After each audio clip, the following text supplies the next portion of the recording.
যিনি আজকে একটি গুপ্ত বাহিনীর দ্বারা আক্রমণ হয়েছে, তিনি এই ইউনিয়নের সাবেক চেয়ারম্যান, একজন জনপ্রিয় চেয়ারম্যান ছিলেন। আওয়ামী দুঃশাসনের শাসনামলে তিনি বিপুল ভোটের ব্যবধানে একটি রক্তাক্ত পরিবেশের মধ্য দিয়েও এদেশের জনগণ তাকে পরিষদে অধিষ্ঠিত করেছিল। আফটার উনি একজন জনপ্রিয় নেতা, একজন সংগঠক।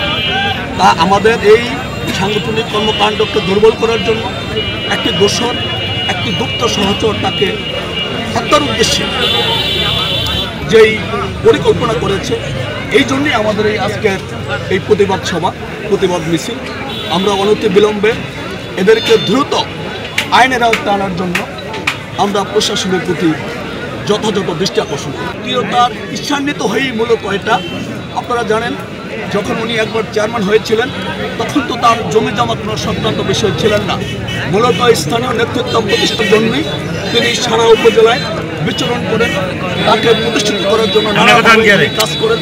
সবসময় উনি সক্রিয় থাকবেন, এটাই তার বড়। প্রশাসনের কাছে আপনাদের কি দাবি থাকবে? অবশ্যই প্রশাসন, যারা এটার সাথে জড়িত,